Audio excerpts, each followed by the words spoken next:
I'm Janie Gildow. Welcome to my video workshop. Today we're going to focus on glass. Glass is fun. Whenever anybody thinks about doing glass, they think, I don't think I can do this. This is really tough. Look at all the stuff going on in here. Look at all these reflections and highlights.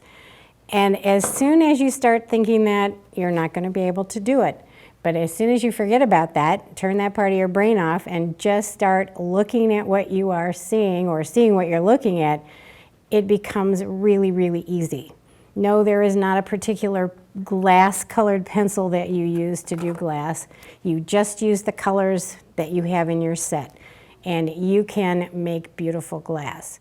Let's talk about the characteristics of glass for a minute. Glass is clear. So how do we do that? How does glass show up? How does a piece of clear something show up on a white background, say? Look at what's happening here. Look at the highlights. Look at the reflections. All kinds of things are being reflected here. Look what happens when the glass gets thick. The color changes a little bit. Color deepens. We're seeing something dark here. So along with reflecting, glass also distorts. And I know what is around me here in the studio, so I know what these distorted shapes all stand for and where they came from. But it's hard for you at first to realize what's happening here until you really stop and take a close look. And if you make anything small enough, it gets really, really simple to do. So when you're looking at clear glass, you're looking for bright white highlights.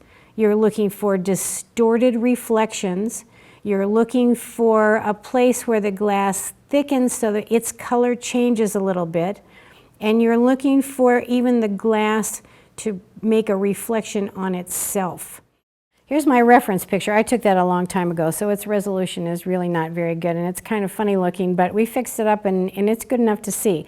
I was using it to work on this piece of paper, which is white, and I wanted the white highlights to show up. So what did I do? I took some gray pastel, soft pastel. I made some edges around here so that I could keep the pastel right in there. I put a little bit of pastel on my finger, and I just rubbed the pastel, the gray pastel, very softly all over that area. Then I took my trusty battery-powered eraser, and I lifted out just those areas that were white. So now I have the white highlights showing up. I have the background stepped down around the white highlights. And now what I need to do will be to finish my picture and fix the rest of the glass, draw it in, draw in the pencil, color in the pencil, and color in the base of the glass. But you can see by the glass right now, it looks like glass. It's beginning to really look like glass, and it really looks shiny. I want to show you how I transfer my line drawing onto the piece of dark background, whatever it is, dark or color. When I transfer the line drawing onto a white background, I can use a window, I can use a light box, I can use something like a piece of graphite transfer paper. I usually don't use that because it leaves too much powdery stuff on my picture, and I use a light box or a window. But when you're working on a piece of colored paper or dark paper, you can't do that. You can't see that line on there. You can't use a light box or a window because the paper is dark. So what I do, and this uses up a little bit of pencil, but what I do on the back of my line drawing, and I don't know if that shows up enough, but on the back of my line drawing, I take a Prismacolor white pencil and I color very nice and hard over all the lines that I've made, and I can see them showing through. And just make sure I've got white everywhere behind all of my lines. And then when I put that down onto my colored or black background, I trace over it. I'm going to lift that up again in a minute, but I trace over that with one of my harder colored pencils. And the reason I do that, I choose a color that shows up on here. You can see that I've used red so that I can see where I've been, and I don't keep going over the same place over and over again. I've done that before, and I learned not to do that. And I use a hard colored pencil because it keeps a nice sharp point, but not sharp enough to break through the paper and not sharp enough to leave an impressed line. There's going to come a time when you want to work with colored glass. And colored glass is another animal. It's different from the clear glass, but the fact that it's colored actually makes it a little bit easier in many cases, because you can just go ahead and use the color and you don't have to see what's behind the glass quite as much. If the color of the glass is lighter, you'll be able to see through it and see what's behind it. If the color of the glass is darker, you won't be able to see very much of that. But one way or the other, if the glass that you're doing is a color, you are going to have to take into consideration what happens to the things that you can see through the glass. What is going to happen is that you are going to have to work with transparencies. And that means where the glass overlaps itself, you will see a darker version of that color. Where the glass overlaps another color, you're going to see a mix of both. So what I need to do is talk about the transparency and how to create a transparency. It sounds like it's really complicated, but it's not. It's really easy.